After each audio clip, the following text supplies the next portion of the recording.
stacco, rondinella cla lungo la corda all'esterno veloce Roosevelt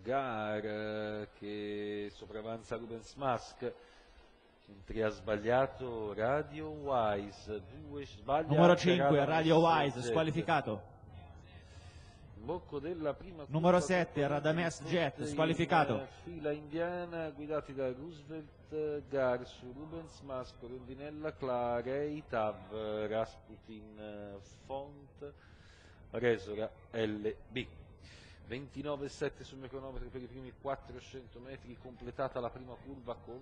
Roosevelt in vantaggio, Rubens di rincalzo su Rondinella, il passaggio ai primi 600 metri in 46,2, si va verso metà della retta opposta alle tribune con Roosevelt in vantaggio su Rubens e Rondinella, Reitab, poi Rasputin dal fondo muove Resora LB che risale al largo, la anticipa Reitab, intanto Roosevelt completa gli 800 in 1-2 appena abbondante. Concorrenti che vanno verso l'imbocco della curva conclusiva con Roosevelt al comando su Rubens e Rey,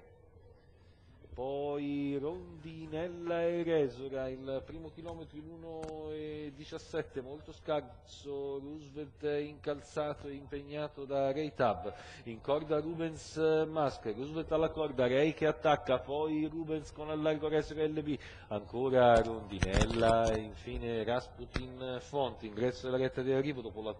la frazione in 14,4 dai 600 a 400, Roosevelt al comando, Reitab che prova l'attacco, Rubens lungo la corda, in terza prova Resora LB, più a largo anche Rondinella Cla, Roosevelt, Rey, Resora, Roosevelt allo steccato, attacca ancora Reitab, più a largo Resora LB, di dentro Rubens Mask, Roosevelt controlla e vince davanti a Rubens che rimonta all'interno Reitab, poi Rasputin Font. Al quarto posto Roosevelt Gare, Enrico Bellei 2,33 la quota al totalizzatore.